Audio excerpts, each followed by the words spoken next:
Muy buenas noches, estamos nuevamente en Opinión Pública. Soy Francisco Abundis y junto con Alejandra Palacios, como cada viernes, estaremos discutiendo temas de cambio político, cambio social en nuestro país.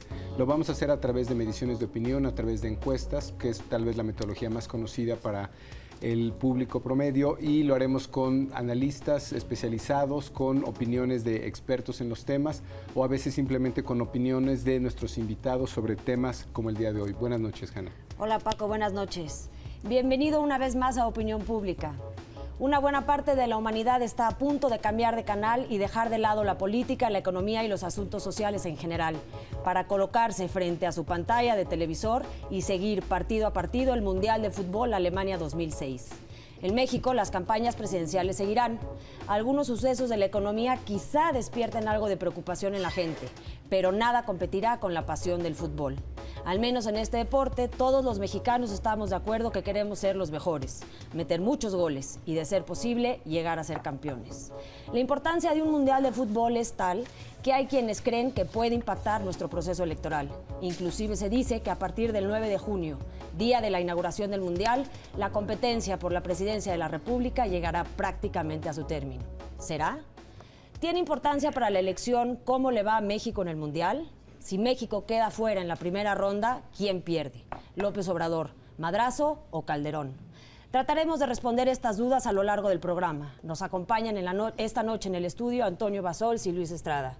Profesor Basols, muy buenas noches, bienvenido. Buenas noches, Alejandra. Buenas noches, gracias por aceptar la invitación. Gracias, Francisco. Hola, gracias. Liz, ¿cómo estás? Bienvenido. Bien, gracias, buenas noches. Buenas noches, gracias. Antonio Basols es una institución en el mundo académico de la economía. Es profesor emérito del ITAM, se mueve en distintas áreas del conocimiento y también es muy bueno en asuntos mundanos como el fútbol.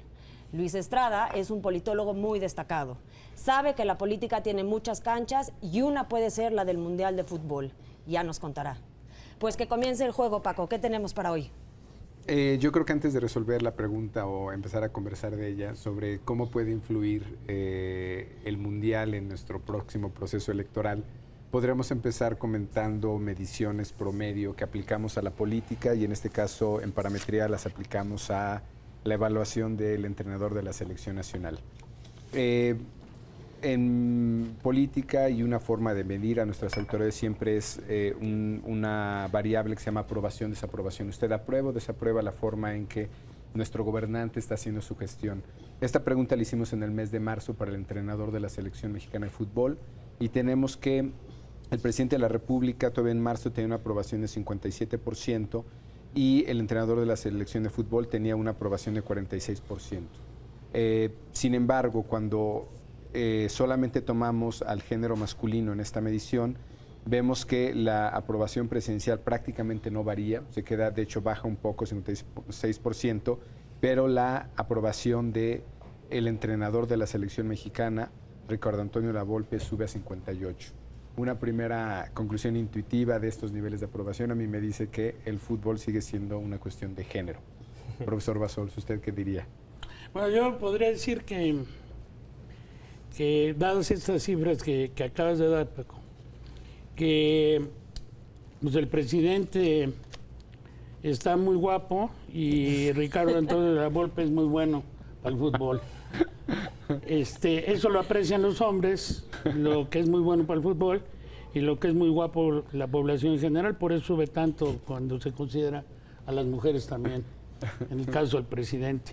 Pero pues de ahí en fuera no le veo ninguna otra cosa rara por ahí. Ok, Luis. Pues en realidad la diferencia de género me parece que tiende a reducirse en las Copas del Mundo, ¿no? Esperaríamos que las mujeres se involucraran mucho más en el fútbol. Habría que checar si esto influyó por alguna declaración que haya hecho, la cual solo es información disponible en el momento que se realizó la encuesta para hombres, pero en general me parece que la diferencia de género tendería a reducirse conforme vaya avanzando la Copa del Mundo, ¿no? Ahora, a la pregunta genérica de cómo va a influir el Mundial en esta elección, creo que hay todo tipo de especulaciones. Una sería, ¿va a influir o no? ¿A favor de quién? ¿Qué dirían de eso? Bueno, yo creo que en caso de influir positivamente, es decir, que la selección llegara a cuartos de final, que es tantito antes de las elecciones, o el 30 y el 1 de julio. Eso yo creo que influiría en las elecciones, por supuesto, y yo creo que, dada la identificación que hizo Calderón con la selección, con el Kikín, etcétera, yo creo que influiría positivamente para Calderón. Y en caso de no pasar más que a octavos de final o quedarse en la primera ronda, yo creo que no influye negativamente en nadie. Y la gente se concentraría más en lo que nos interesa a nosotros, que es que decidan el futuro del país. Así es de que aquí tenemos un caso muy raro, ¿no? Queremos que gane la selección, pero pues, queremos que gane el país. Quién sabe quién gane antes. Muy probablemente el país, ¿no? Luis. Sí, como dice el profesor Basols, la verdad es que parece que hay dos cuestiones. Una son los efectos esperados y otros son los efectos ya probados de eventos deportivos en la popularidad del presidente o en este caso alguno de los candidatos, ¿no? Lo que sí es correcto es, se espera que las personas disminuyan el nivel de atención que se tienen a las campañas, sobre todo en específico a la publicidad que les da la cobertura de noticias. En noticieros la gente va a estar viendo los noticieros específicamente deportivos, van a estar esperando la hora de los comediantes, en lugar de estar siguiendo a pie juntillas las campañas de los candidatos. Y en ese sentido, quien se adueñó, como dice el profesor Basols, de este asunto, el fútbol, primero lleva ventaja, y en este caso Calderón es mucho más creíble que se aparezca anunciando cuestiones de fútbol durante el Mundial que cualquiera de los otros dos contrincantes, ¿no? Bueno, el profesor Basols da un dato muy interesante, que es que si México pasa a cuartos de final, podría jugar el 30 de junio o el 1 de julio, y las elecciones son el 2 de julio. ¿Hasta qué ronda llegará la selección mexicana de fútbol en este próximo Mundial? A la segunda nada más. Pues tenemos poca fuerza en los jugadores, no sé. Pues hay muchos cambios que hace el técnico y pues obviamente no respeta su forma de juego, ¿no? A la cuarta ronda, porque tenemos un buen equipo de fútbol y un buen entrenador, ¿no? Que no lo elimine nada más, es todo lo que pedimos, no pedimos más. No creo que pase. ¿No crees que pase? No. ¿Por qué no? Porque siempre pierden. Que más o menos que aspire a pues un segundo lugar del campeonato mundial. ¿Usted cree que puede llegar a un segundo De que lugar? puede, lo que pasa es que no quiere. Pues como vemos, las opiniones están encontradas. Hay algunos optimistas que inclusive creen que llegará a la semifinal, ojalá. Algunos que creen que México ni siquiera pasa de la primera ronda. Profesor Basols, ¿a qué ronda cree usted que va a llegar la selección mexicana y por qué? Bueno, yo creo que pasar la primera ronda yo lo doy casi como un hecho. En la segunda ronda se enfrentaría muy probablemente con Holanda o con Argentina. Ahí ya se pone la cosa un poquito más peliaguda. Y pues vamos a suponer que el niño futbolista que acaban de vestir antier en la iglesia nos hace el milagrito y sí le gana México, Argentina o Holanda. Después yo creo que ya van a estar muy cansados. Así es que yo creo que octavos de final, cuartos de final. Octavos de final. Okay. Yo creo que es una buena aspiración. Ok, Luis.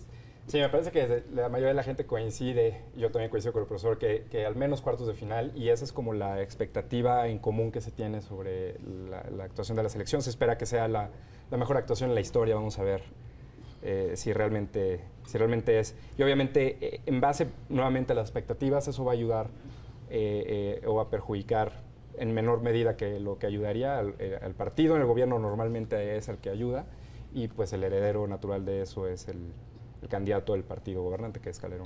¿Tú dirías que la buena ejecución o un buen desempeño de la selección va en favor del partido en gobierno? ¿Sería ¿Tenemos evidencia de eso, Luis? Sí, se ha probado que cuando, por ejemplo, en Estados Unidos el equipo olímpico de Estados Unidos tiene un buen desempeño, que bueno, en realidad es marginal cuando se compara si tiene un buen desempeño o no, porque casi siempre es bueno, la aprobación presidencial aumenta. También eso, sobre todo cuando el presidente se sube al carro del ganador, en este caso hace alguna especie de campaña con los atletas ganadores, etcétera, lo asocian con sentimientos nacionalistas de éxito.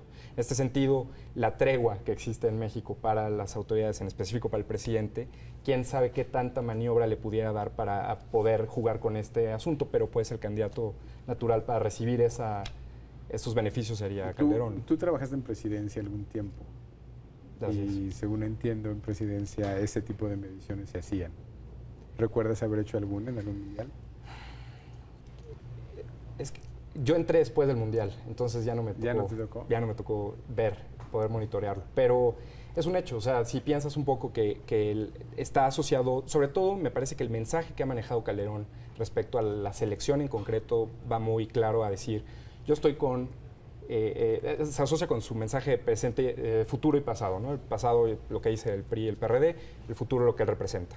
En cambio, lo que él dice respecto a la selección, él dice, bueno, yo estoy con la sub-17, que es la selección ganadora, los jóvenes, etcétera, y no los ratones que se iban a encerrar en los partidos, que solo juegan defensivo, etcétera, que es con el pasado. Entonces, en ese sentido, si esta selección tiene un buen desempeño, entonces puede funcionar su asociación de ideas. Luego nos estarías diciendo que en el fondo de su corazón o de su cabeza López Obrador está diciendo que ojalá y la selección no llegue a cuartos de final. Pues ahí a lo mejor lo que habría primero que descubrir es qué tanto le gusta realmente el fútbol a López Obrador cuando sabemos que su deporte es el béisbol, ¿no? Y ahorita subirse al carro de la selección y tratar de hacer anuncios en los cuales se asocia con la selección de fútbol soccer, tal vez no sea o no se vea tan creíble. Profesor, como un ciudadano común, usted mencionó los anuncios de Kikín con Felipe Calderón. ¿Usted ve un anuncio de Kikín con Felipe Calderón? ¿Eso le provoca un sentimiento de asociación? ¿A mí? ¿O no? A mí en lo personal. ¿Y a la ciudadanía en general? ¿Usted qué cree? Yo creo que a la ciudadanía sí, a mí no. Pero yo creo que hay una cosa importante aquí. El hecho de que México haya perdido los partidos de preparación es algo muy positivo. Porque en 1978 yo me acuerdo que le ganó México a Alemania en el Azteca con el presidente ahí y todo, y las expectativas fueron tales que bueno, pues creíamos que íbamos a ser los campeones del mundo y no pasamos ni la primera ronda. Y nos golearon y eso crea un desencanto mucho mayor en la población y por lo tanto en el ánimo para ir a votar, que haya perdido ahora en los partidos de preparación y que pueda pasar siquiera la primera y a lo mejor la segunda ronda. Eso yo creo que es muy positivo. Ahora, profesor, hace un momento dijo que es muy probable que llegando al Mundial el nivel de atención de la gente sobre la elección pudiera bajar o pudiera ser otro porque vamos a estar más ocupados. Sí, yo estoy seguro de eso. Lo que nosotros estamos midiendo en encuestas y con grupos de enfoque es que la gente está obteniendo esa información a través de spots políticos, básicamente, más que noticieros o cualquier otro medio de información. Entonces, curiosamente, la gente va a estar viendo más televisión. Y una forma distinta de interpretar eso es cuando se ve más televisión, pues se ven más spots. Y si se ven más spots, pues la gente, aunque quiera, no se va a poder desafanar del todo de lo que es esta elección. ¿Usted no cree que ahí pudiera haber un fenómeno interesante donde, aunque la gente quiera, no la van a dejar? Bueno, pues, sí, yo concuerdo completamente con lo que dice Paco. Y bueno, las probabilidades aumentan dado que ya está uno en el aparato, ¿no? Le pasen lo que le pasen. Ahora, yo creo que la gente le cambia y quiere ver más fútbol y está dedicada a ver el fútbol y le cambia de canal. Okay. Así es de que el efecto, si hay algún efecto, yo creo que es muy poquito. Y los spots entonces se tendrían que meter a hacer cosas como lo del Kikín, o sea, meterse a la cosa deportiva. Así es, yo creo que tienen que salir ahí emparejados con la selección, si creen que la selección la puede hacer bien. Ajá. Si no, pues se queman. Bueno, un dato curioso con respecto a lo que dice el profesor es que el día del segundo debate, a la misma hora en el Canal 5 está el programa de la jugada. ¿A la misma hora? A la misma hora que el debate. O sea, el debate fue a las 8:30 de la noche y la jugada pasa todos los días de aquí a que termine el Mundial a las 9 de la noche. Pues eso es boicot a la vida cívica, ¿no? No, ¿cómo? Ahora, Luis, en estos números que dabas, hay variables independientes, ¿no? Hay variables que no puedes controlar como gobierno. ¿Qué tan independiente es esta variable? Pues es una variable totalmente aleatoria, ¿no? Lo que pase con la selección, pues es absurdo que la población premie o castigue al gobierno en función de eso, ¿no? Bueno, obviamente, imagínate, ¿no? Si eso fuera, todos los países querrían un mundial cada año y con tal de estar refrendando su aprobación. Pero no, o sea, el chiste es, finalmente, una forma moderna de expresar tu nacionalismo puede llegar a ser un evento deportivo en el cual compite tu país. Y el nacionalismo está asociado en buena parte con el desempeño que tú observas de tu gobierno y qué tan satisfecho estás con el desempeño del gobierno, eventualmente con la democracia y otras cuestiones que incluso se han cuestionado específicamente en esta campaña, ¿no? La intervención del presidente, los gastos en las campañas y todo, ¿no? Algo que tú decías ahorita sobre que es cierto que la cobertura en las noticias en realidad no iba a afectar, sino que más bien los spots es lo que, es lo que está. Me parece que aún así existen todavía algo que se conoce como frentes abiertos en cuanto a noticias que siguen y que pudieran afectar, que solo en caso de que tuvieran un impacto muy fuerte, pudieran afectar a alguno de los partidos, ¿no? Me refiero en concreto al caso Briviesca, que está vivo y que eventualmente pudiera llamar la atención en medio del Mundial, obviamente en contra del PAN y de Calderón, el caso de más videos que hay amagues de que salen o no salen en contra de Andrés Manuel López Obrador, el caso del Gober Precioso en contra del PRI nuevamente, que ninguno de estos tres casos está cerrado, y por supuesto el conflicto sindical que afecta directamente al gobierno federal, o el caso de Atenco que pueda afectar a gobiernos locales. Es decir, tú verías eventos más allá de del evento futbolístico como tal que van a estar por medio de la elección. Son contados. Ok. Y solamente si pasa algo. Si se vuelven calientes. Vamos a un corte. Quisiera que tuviera en mente una pregunta a nuestro regreso, la que hizo Hanna hace rato de hasta dónde vamos a llegar, y quisiera revisar los números de lo que dice la población sobre cuántos optimistas y pesimistas tenemos. La fiebre del Mundial de Fútbol es muy alta en México, pero casi la mitad de los mexicanos entrevistados por Parametría asegura que irá a votar y vería la Copa del Mundo de Alemania, e incluso 45% de los consultados afirman que dejaría de seguir un encuentro mundialista por acudir a depositar su voto. Solo 2 de cada 10 mexicanos reconocen que son fanáticos del fútbol y no están dispuestos a dejar de ver el Mundial por ir a votar. Nos quedamos con el tema de a qué ronda creen que pasarán la selección mexicana de fútbol. Vamos a dejar la política un poco de lado y vamos a ver que sin duda tiene que ver, la ¿no? gente. Digamos, estamos hablando de que si esto se refleja en el partido en gobierno, cuáles son las expectativas. Brevemente hago una descripción de la gráfica para regresar a lo que es estas tendencias en la parte política. La mitad de la población, lo cual a mí me sorprende mucho, cree que no va a pasar de la primera ronda la selección, lo cual se me hace, diríamos que la mitad del país o no está en esto o es muy pesimista. 49% dice que solo pasará a octavos de final, 36% que pasará a cuartos de final, 21% que pasará a semifinales y solo 12% del país cree que tenemos calidad de campeones. Ese 12% también me parece alto. ¿Te parece alto? Pues digo, no hay un hecho histórico que demuestre que así ahora, haya sucedido antes. Si lo vemos nuevamente por un corte en términos de género, diríamos que en promedio los hombres son más optimistas. 61% diría que no pasará, 59% que pasará a cuartos de final, 42% a cuartos, 20% a semifinales y ahí 10% solo a la final. Creo, profesor, que usted se ubica en el 49%, que pasa a los octavos de final.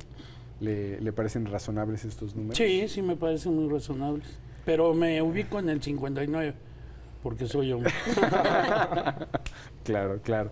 Y ahora el otro dato que llama la atención es cómo está por partido político, ¿no? Los que creen que no pasará a la primera ronda, hay un sesgo muy claro del PAN, 65% cree que no pasarán, y de entre los más optimistas tenemos un sesgo priista que sorprende un poquito, donde dice que llegará a la final, contrario a ese 12, digamos que es el promedio, 10% de hombres, 17% de priistas, cree que vamos a llegar a la final. ¿Tienes algo que decir, Luis, al respecto? Está interesante. Tal vez hubiera sido interesante también incluir una columna por edad. Me parece que ahí también quien ha experimentado los fracasos de la selección en el pasado perdió el optimismo. Es mucho más realista en cuanto a esto. Tal vez algunos jóvenes que pues han visto una mejor selección que antes, o al menos eso es lo que perciben de los medios, pueda ser que es el factor que esté moviendo un poco aquí. Pero entonces ya iría en contra de lo que se cree que es la preferencia por Roberto Madrazo, ¿no? O lo otro que sería interesante es ver qué piensan los brasileños o los argentinos, ¿no? Bueno, mucho de este optimismo o no optimismo de a qué ronda pasará la selección mexicana de fútbol tiene que ver con la actuación de Ricardo Lavolpe al frente de la selección. También salimos a la calle y preguntamos, ¿la gente está de acuerdo o en desacuerdo con la actuación de Lavolpe al frente de la selección mexicana de fútbol? Los invito rápidamente a que veamos este sondeo.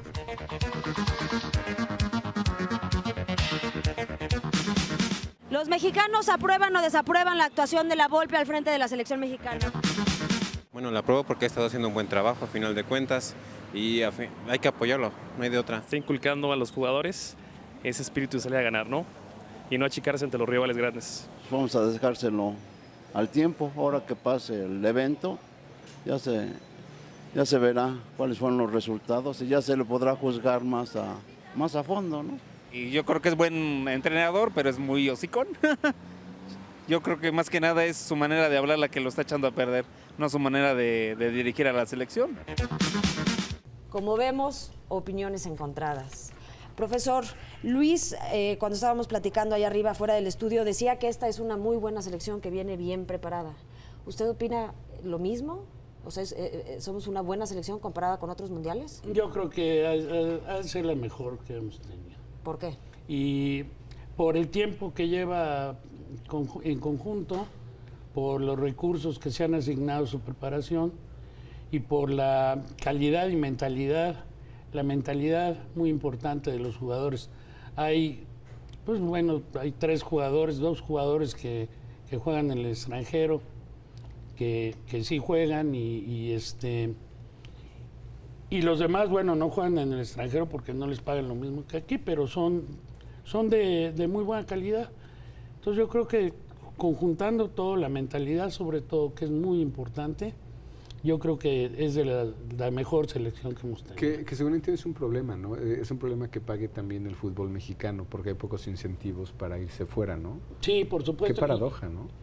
No, pero además sucede también lo contrario. Vienen muchos extranjeros y entonces producen menos nacionales.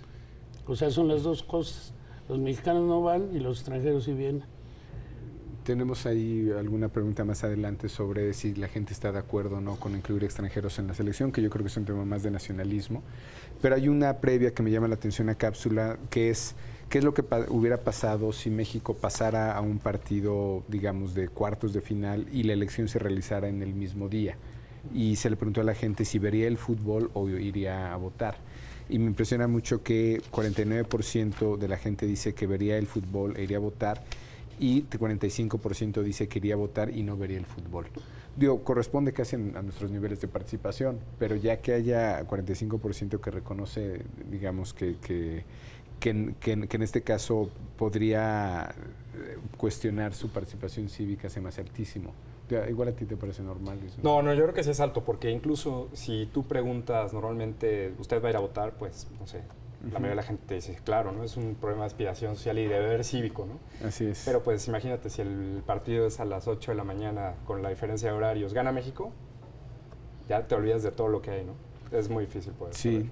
Bueno, regresamos en un momento al tema de los jugadores, niveles de aceptación de jugadores no nacionales en nuestra selección. Tenemos una entrevista, una evaluación sobre el debate, el reciente debate de candidatos a la presidencia con Juan Pardinas. Regresamos en un momento. Estamos en Opinión Pública. Pues ya estamos con Juan Pardinas, economista y politólogo, investigador del SIDAC y también columnista semanal del periódico Reforma. Juan, muchas gracias por aceptar la entrevista. Hanna, muchas gracias por invitarme. Pues yo creo que lo primero sería un comentario general, ¿cómo viste este segundo debate? Ya luego nos metemos a fondo a cuestiones más de análisis. Mira, como primera cosa y en un consenso de la opinión general, lo vi muy aburrido. O sea, hay tantos formatos de debate posibles que podrían mejorar y hacerlo más llamativo para los ciudadanos, que en esa parte me pareció decepcionante. Recuerdo en particular un debate durante la campaña de 1992 en Estados Unidos, un formato que allá le llaman Town Hall Meeting. Estaba Clinton, Bush padre y Ross Perot, y una audiencia de ciudadanos que fueron escogidos por al azar, y que los ciudadanos hacían preguntas directas a los candidatos. Ese modelo me parece ideal para el objetivo final de un debate, es presentar las ideas de los candidatos frente a los electores. Este modelo de debate, donde hay ciudadanos presentes, no solo presentan ideas, sino se conectan directamente. Es como una experiencia mucho más humana, los ves menos rígidos, menos acartonados. Además, si estamos hablando de un debate de 2 horas, bueno, hay que generar cierta tensión simplemente para mantener el rating, para mantener el interés de los televidentes y de los ciudadanos. Y desgraciadamente el formato que utilizamos en México es mucho para cuidar las espaldas de los candidatos, ¿no? ¿Quién decide en la actualidad cómo es el formato? Los propios partidos que no se quieren exponer. En un debate realmente vemos la naturaleza intelectual de un candidato tal cual, ¿no? La inteligencia desnuda, sin porras, sin asesores que les pasen tarjetas, sin asesores de prensa que escojan las preguntas más cómodas.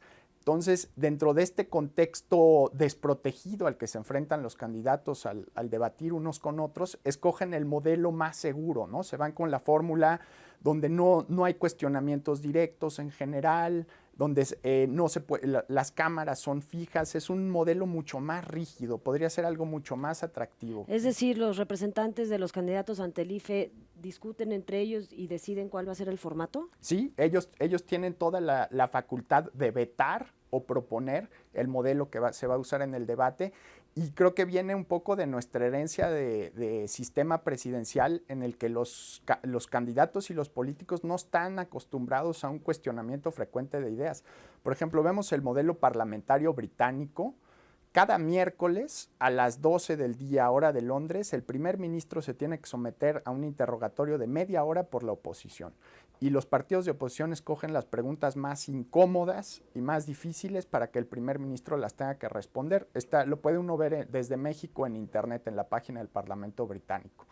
Una clase política que se forja dentro de la cultura del cuestionamiento, del argumento, de la discusión, no tiene miedo a formatos de debate más flexibles. Creo que nuestra cultura política está más forjada dentro de una tradición de proteger, de no cuestionar, de no argumentar. Y bueno, el resultado es un debate que podría ser mucho más, generar mucho más interés en el televidente y en el ciudadano, ¿no?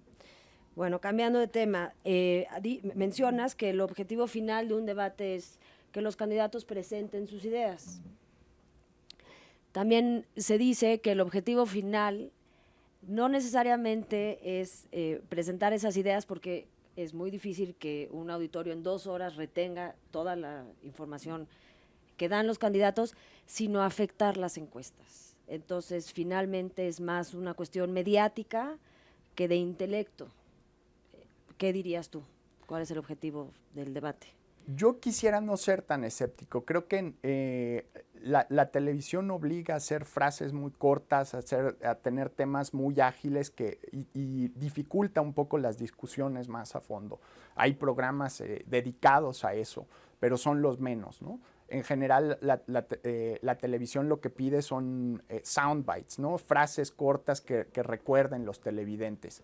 Creo que en el debate es todo lo contrario. El debate obliga un poquito más a elaborar temas. Y ya cada candidato decide si quiere tomar el camino de las propuestas, el camino de los ataques, ser un poco más explícito. Pero es un formato necesario para que los ciudadanos podamos ir más allá de lo que te puede decir en un discurso o en un meeting un candidato, ¿no? Con respecto a estas frases cortas o soundbites que mencionas tú, del primer debate salieron algunas y de esas frases se hicieron spots. ¿Recuerdas algunas frases así que sirvan para spots de aquí a que acabe la elección? Bueno, todavía no me dedico como asesor de publicidad de candidatos, pero Creo que creo que lo más relevante del debate es este efecto posterior que está generando, ¿no? ¿Cuáles son los temas que quedan en el aire, que justamente los candidatos los están utilizando, los están retomando para su publicidad? Del lado del PAN vemos que Felipe Calderón llamó mentiroso a López Obrador y el PAN lo está utilizando. Por el lado del PRD salió la acusación hacia el cuñado de Felipe Calderón y también lo están usando. Entonces creo que el debate por sí mismo probablemente no sea definitivo para marcar una tendencia electoral en las encuestas, pero en el debate se abrieron temas que no se han cerrado, que siguen en la discusión pública, y esos temas sí pueden ser definitivos para la elección, ¿no? Ya sea el ataque de Calderón a López Obrador porque faltó a la verdad, o el ataque de López Obrador por un supuesto abuso de influencias. ¿Quién crees que ganó el debate? ¿Quién crees que va a ganar el postdebate? Mira, de lo que vi en el debate me parece que el Calderón es el más ágil, fue el más ágil, el que tuvo mejor velocidad y capacidad de respuesta. Creo que Calderón tiene un perfil de un político más cercano a un modelo parlamentario que un modelo presidencialista. Eso le da mayor flexibilidad y capacidad de respuesta. De López Obrador creo que el mérito que tuvo fue presentar su lado más sereno, más mesurado, más atemperado, sin este calor tropical que lo distingue, que él mismo se ha pintado y que sus enemigos sus adversarios lo han aprovechado muy bien, ¿no? ¿Y en el postdebate? En el postdebate, bueno, han pasado Se habla solo de un empate técnico. Bueno, las encuestas es lo que nos dicen y creo que sí vamos a llegar a una elección muy cerrada, ¿no? Me pareció preocupante que los candidatos no hayan retomado con suficiente énfasis el compromiso que se propuso durante el debate para cumplir el resultado y acatar el resultado electoral. Tal vez la mejor herencia institucional y tal vez histórica que podría tener el debate es que de él surgiera este compromiso de los 5 candidatos por respetar la elección, especialmente de López Obrador, ¿no? Que es al que se le cuestiona que en caso de que los resultados no lo favorezcan, él no respetaría los resultados. Creo que él mismo se haría un favor firmando un pacto y dejando claro que respeta las instituciones que su propio partido ayudó a construir, ¿no? El IFE es el resultado del consenso de varias fuerzas políticas. El IFE como institución, las leyes que están detrás, que soportan tanto al IFE como al Tribunal Electoral, son leyes que surgieron por consenso con la influencia y los puntos de vista de todos los partidos. Entonces, a jugar como demócrata, ¿no? Y implica en una democracia implica aceptar la derrota y aceptar los resultados. Entonces sería muy positivo que del debate surgiera este compromiso, que los medios de comunicación no olvidaran este tema de hacer un pacto de civilidad entre los candidatos. Y bueno, ya lo empezamos a ver, se juntaron los presidentes de los 5 partidos y sí, definitivamente ojalá y que surja algo. Otro de las cuestiones del debate es que se vio muy claramente que los mexicanos tenemos que elegir por una opción de derecha o una opción de izquierda. ¿Lo ves así? Mira, en parte sí, pero podemos encontrar como muchas geometrías del debate, no solo izquierda-derecha, sino Felipe Calderón da la imagen de un México moderno, trata de ganar el voto del México más urbano, que mira hacia el exterior. López Obrador creo que basa su discurso político en la reivindicación social y en la pésima distribución del ingreso que tenemos en México. Él ha logrado convertir su candidatura en un movimiento social que trate de poner la reivindicación de estos amplios grupos de la sociedad mexicana. Como politólogo y economista, reivindicación social y modernización, eficiencia, miras hacia el exterior, ¿chocan o se pueden empatar? Creo que están empatadas y chocan al mismo tiempo. ¿En qué están empatadas? López Obrador dice que quiere un México más justo con una mejor distribución del ingreso.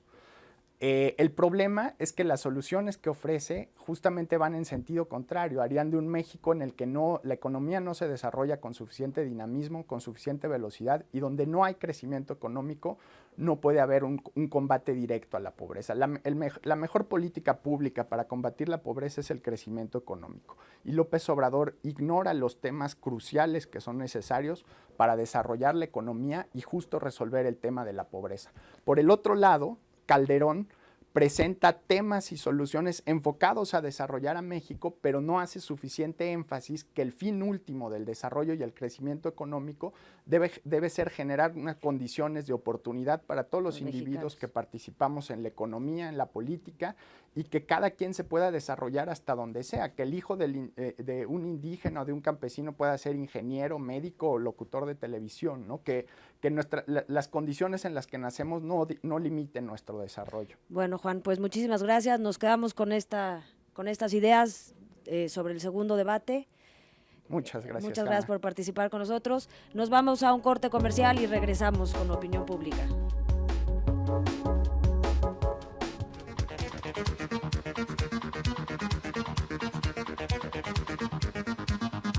El fútbol es un asunto de verdadero interés nacional. Por ello, es que la inclusión en la selección mexicana del argentino Guille Franco y el brasileño Ciña, ambos nacionalizados, divide a la opinión pública. Al menos 4 de cada 10 mexicanos están en contra de que haya naturalizados en el cuadro nacional, aunque 3 de cada 10 apoyan esa decisión del técnico, según una encuesta de Parametría. El tema a tratar en esta última cápsula es sobre los nacionalizados mexicanos que pertenecen a la selección mexicana de fútbol. Nuestra selección se llevó al Mundial de Alemania 2006 a 2. ¿Está bien? Este es un tema nacionalista, que es a mí lo que me llama la atención, la cantidad de temas que están asociados finalmente con un fenómeno cultural, ¿no? Los datos que tenemos en población general es a una pregunta es el mismo mes, una encuesta nacional, marzo. ¿Usted está de acuerdo o en desacuerdo con que la selección mexicana de fútbol vaya al Mundial con jugadores naturalizados? No se habla de número, no se dice cuánto, simplemente 33% está de acuerdo, 41% en desacuerdo, 24% no sabe. Pero entre población masculina, lo cual aquí me hace pensar que tenemos un espíritu más competitivo, el 42% está de acuerdo, 46% en desacuerdo, 10% no sabe. Honestamente, yo hubiera esperado mayores niveles de desacuerdo, en particular entre hombres. A mí sí me sorprende un poquito que entre hombres estemos dispuestos a aceptar más. No sé, ¿es un tema nacionalista? ¿Es un tema de género? Profesor, ¿usted cómo lo vería? Yo creo que es un tema de identidad con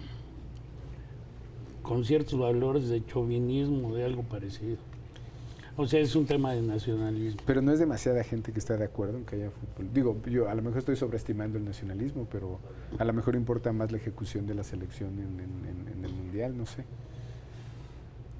Lo que pasa es que depende mucho de los que nacionalices. Si de veras quisiéramos nacionalizar uno bueno, pues ahí está Samuel Eto'o, que no está jugando. O sea, los que se nacionalizan no son los óptimos. Pues no, son igualitos que los nacionales. Los dos nacionalizados son Guillermo Franco, argentino, y Antonio Nelson Ciña, que es brasileño. Sí. ¿No son buenos jugadores, profesor? Pues son igual que, yo creo que abajito del promedio. Abajo del promedio. ¿Y entonces por qué van? ¿Por qué se los llevaron? Pues quién sabe, habría que preguntarle a la Volpe. No, es un hecho. Aparte, ¿sabes también qué puede ser? Que no es la primera vez que sucede. El Mundial pasado, Javier Aguirre llevó a Gabriel Caballero, argentino también. Argentino. Y era pieza clave en el funcionamiento del equipo, ¿no? Ahora, estos dos, la verdad es que no están en su mejor momento. Guillermo Franco viene de una lesión, Ciña también estuvo lesionado. Quizá el hecho de que no sean jugadores o titulares indiscutibles, pues no importa que los lleven. Finalmente también siento que eventualmente si vas a llevar a alguien que no está en su 100%, pues hay muchos mexicanos que están en el 100% y pueden jugar mejor. A ver, ustedes díganme que saben de fútbol bueno, muchísimo más que yo. ¿Estos dos van a jugar de delanteros? No, uno juega de medio. ¿Cuál? Ciña. Ah, y el otro puede jugar atrás del centro delantero o de centro delantero clavado. Y México, por lo que he oído, es que tiene una sólida línea defensiva y a la delantera está un poco cojo, ¿no? Sí, Carmona era muy bueno, tuvo un problema de antidoping y lo echaron para atrás, entonces, ¿por eso lo están llevando? Digamos, a falta de buenos delanteros. No creo que, o sea, yo creo que están abajo del promedio. Pero ¿cuál es la lógica entonces de nacionalizar a un jugador que no es tan bueno y llevarlo a la... Pues que no se sienta la Volpe que no extrañe mucho a los extranjeros allá adentro. ¿Que no se sienta solo? No se sienta solo. Aparte, sabes que finalmente un entrenador aquí y en cualquier país siempre va a jugar cómodo con los jugadores que conoce. En el caso, por ejemplo, de Ciña, lo conoce desde que era entrenador en el Toluca y sabe cuál es la función que puede jugar. Digo, es por eso que muchos de los jugadores no necesariamente son los mejores jugadores a criterio de todo mundo, si haces una encuesta incluso, ¿no? El caso de Cuauhtémoc Blanco es polémico, fue, no fue, por qué no fue, etcétera, ¿no? Entonces, finalmente para el esquema que tiene la Volpe, estos son los que le funcionan, ya son mexicanos, ¿por qué no llevarlos? ¿Cuál es el máximo de jugadores que pueden entrar en nacionalizados? Ajá. ¿5? No, eso es en equipo, ¿no? No, eso es en equipo extranjeros. En México pueden jugar 5 al mismo tiempo, ¿no? Extranjeros, claro. En un partido. O sea, podría haber una selección de nacionalizados, digamos. Bueno, no hay límite. Claro. Si tú ves, como comentábamos hace un momento, la selección inglesa, la selección francesa, en realidad, que digo, son franceses, muchos ya son nacionalizados y no hay un límite, ¿no? No hay un límite. Es una moda. Franco y Ciña serían, digamos, hubieran ido en la selección de Argentina y en la selección de Brasil respectivamente si no se hubieran nacionalizado mexicanos. No, nunca hubieran jugado, no, jamás. O sea, para ellos es lo mejor que les sí, pudo haber claro, sucedido por en su vida. supuesto. Qué bueno que ya son mexicanos y gozan de algunos de los privilegios de ser mexicano que otros no están gozando. Qué bueno por ellos. Pero finalmente también ahí está el caso de Caballero. O sea, tan bueno o tan no bueno fue que en este mundial no va. No va. A pesar de que ya no renunció a su mexicanidad de hace 6 años. ¿Y ustedes creen que para los mexicanos es importante que el entrenador no sea mexicano? Digo, aunque lleva 26 años viviendo en México. Claro. Pero sigue conservando el acento. Sí, sigue conservando el acento. Sí. Bueno, pero si hablamos de acento, Hugo Sánchez tiene acento de allá y es más de acá que nada, ¿no? Pero bueno, yo creo que que no importa. Pero yo estoy seguro que la Volpe es un técnico muy capaz. Parte de los niveles de aprobación de la Volpe no estarán condicionados por su nacionalidad.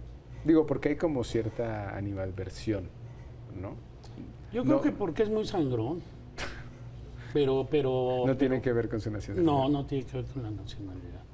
Podría estar correlacionado, ¿no? Puede ser, en este caso, por la nacionalidad que tiene, sí. No, pero por ejemplo, está el caso de Menotti, que también fue entrenador de la selección en algún momento y me parece, aprobado, si haces la misma pregunta, por mucha mayor. Proporción de entrevistados, ¿no? ¿Y qué tiene que ver con acción de carácter? Pues sí, y de resultados nuevamente, ¿no? O sea, finalmente, si al menos las expectativas los números que nos muestras se cumplen en buena parte, la Volpe va a haber hecho un buen trabajo. Si llega a qué, o sea, ¿cuál Yo creo que es cuartos de finales son los números que traes, ¿no? Creo que cuartos todavía, llegar a cuartos de finales es como la expectativa más alta que le da la gente en su mayoría, ¿no? Ya después, semifinales llegar a semifinales es algo histórico y que, pues, vuelvo a repetir, ¿no? La gente que ya ha vivido esas tandas de penales en cuartos de final ya se las sabe de memoria, ¿no? Otra cosa que hemos escuchado a veces a favor y a veces en contra de la Volpe es que ha experimentado con jóvenes, ¿no? Es una selección muy joven y está llevando a foguearse a muchos de ellos. ¿Eso es bueno, es malo? Yo creo que es bueno. Es muy bueno, sobre todo para el futuro, ¿no? Pero en este caso también los jóvenes que lleva son jugadores de muy buena calidad. El más muchachón es Guardado y juega muy bien. ¿Qué edad tiene ese jugador? Tiene 20... No, el más joven es el portero. Tiene cerca de los 20 años, 19, 20. Digo que no es un equipo particularmente joven, ¿no? Hay mezcla, ¿no? Como siempre, siempre apuntalas con jugadores de experiencia. Claudio ¿no? Suárez, ¿cuántos años tiene? Debe tener Todos. 35, ¿no? ¿Cuántos Ya, O mundiales? más, tal vez. Este es su 8, bueno, 90, 94, 3, su tercero. Pavel Este es- Pardo. No, cuarto. Pavel también, ¿no? Pavel Segundo. es su segundo, se saltó uno. El segundo mundial. Osvaldo Sánchez. Osvaldo su segundo. Su segundo, Sí. pero no jugó en el pasado. Sí, sí es cierto que este es un tema nacionalista, digamos, cómo es que, digo, como que lo que siempre me impresiona es la capacidad de la gente para meterse en el tema, para olvidarse otras cosas, pero otra vez, si no llegamos muy lejos, regresamos muy pronto al tema de las elecciones, ¿no? Como que es obligado. Entre más estemos en el mundial, más gente... Volvemos a la triste realidad. Exacto, dejará pasar, ¿no? Pero entonces, ¿cuándo es cuartos de final? O sea, en fechas, ¿hasta dónde llegamos? Justo la semana de las elecciones. Cuartos de ¿Justo? final es justo la semana de las El elecciones. 30 de junio y el 1 de julio. Si llegamos Jugaría ahí, México. en, O sea, ese día- en ese- 2 días más son las Sí, elecciones. en 2 o en 1. Sí. O sea, la probabilidad de que estemos con un ánimo de mundial llegando a las elecciones muy alto. es muy alto. Yo creo que sí. Un mundial y que esté el equipo mexicano jugando, ¿une a los mexicanos en sentimiento? O sea, ¿podemos traslaparlo a que va a haber menos polarización o menos conflicto social o de esas cosas? Sí, yo creo que sí. Sí, yo creo que sí puedes tensar incluso un poco la situación. Se como puede está ahora. distensar como están las cosas, Sí, entrar de al acuerdo. mundial, llevar a la gente a otra cosa, ¿no? Sí.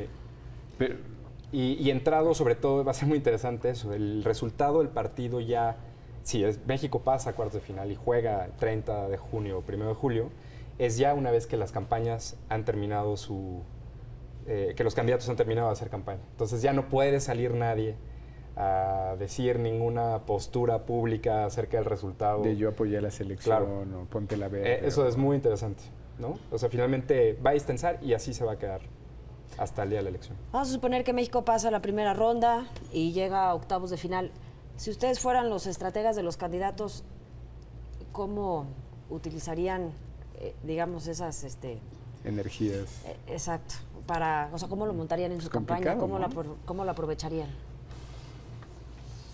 Pues el que ya va ahí, ya se ha identificado es Calderón, ¿no? Porque le dieron pamba y todo el rollo. Y los otros, bueno, López Obrador ni les habló, ¿no? Con López Dóriga se despidió Sí, rápidamente. dijo algo, ¿no? Sí, le dijo. Quiero los aprovechar saludos, para despedir a la selección, sí. Un poco forzado, ¿no? Sí. No se ve tan creíble. No se ve el más deportivo de los candidatos. Luis decía ahorita algo. Es beisbolista. Sí, es beisbolista. Claro, además. Luis decía algo, Luis, si quieres decirlo, tú lo que me decías ahorita de si mete un gol, lo voy a decir yo, pero sí, tú, Luis. Vamos a suponer que el Kikín mete un gol, se levanta la camisa y dice Calderón. ¿Eh? Bueno, pues ya la hizo Ya este la cuate. hizo. En cambio, si no mete ningún gol, pues no pasa nada. Pero Kikín, digo, no sé si va a pasar o no, traerá abajo una camiseta que diga vote Felipe Calderón. Pensé que ibas a preguntar, ¿Kikín puede meter goles? Sí. No, sí puede. Por eso sí se puede. aseguró con Borghetti y con Kikín para que cualquiera de los dos tenga. Exacto. No, bueno, puede pasar. O sea, finalmente habría que ver qué tanto también le conviene al propio jugador hacer algún tipo de publicidad de ese tipo en el futuro. Ese es un para buen él. punto. ¿El IFE qué tendría que hacer al respecto? Pues yo me imagino que nada. Es está una en su manifestación. derecho. Pues mandarle una pública camiseta para que se la ponga abajo. Del Que IFE, diga ¿no? IFE, Que sí. diga IFE. Cree en el IFE. Pues para como están las autoridades. Eso sería... Ese es un buen punto que no Claro, hemos platicado, claro. pero las autoridades, el árbitro, es también una cuestión muy, muy importante en estas elecciones, ¿no? Me parece que el árbitro ha sido demasiado protagonista. Y si, como decimos, se le ocurre decir que cuidado y alguno de los jugadores manda alguna señal. No, bueno, pero no hay opción para el algo. árbitro, ¿no? Digo, ya puestos en la metáfora del fútbol. ¿No hay opción? Pues yo creo que no. Pues ha censurado más de lo que debiera. No, o sea, lo Gracias. que dice Luis es, si Kikín mete un gol y Felipe aprovecha y sale en un anuncio con Kikín, que no vaya el IFE a censurar el spot porque se está aprovechando de una situación en particular Ya para no hacer sabes, ¿no? campañas. O sea, en realidad eso puede ir para cualquier lado, ¿no? Y obviamente cuando un árbitro es demasiado protagónico, pues los jugadores no se sienten a gusto, el partido. Digo, perdón, pero ahí en defensa del IFE tengo que decir que el árbitro no ha tenido opción. Ese es otro tema. Otro día que hablemos del INE. Ahí está ya un tema. ¿Por qué un jugador se deja relacionar con un partido político? O sea, ¿cuál es el incentivo de Kikín de dejarse fotografiar con Felipe Calderón? No sé. Yo creo que tiene esas preferencias y las cuales le llevaron a que la Volpe lo insultara prácticamente, ¿no? Entonces, yo no sé, o sea, ha de pensar igual que Calderón, ¿no? Estar en el PAN. De ahí en fuera, pues, yo no le veo otro motivo. Que lo vimos en la elección pasada, pero más con actores y artistas, ¿no? No tanto con deportistas. Pero, digo, sin duda estás en un momento distinto. Digo, tiene que ver con el Mundial.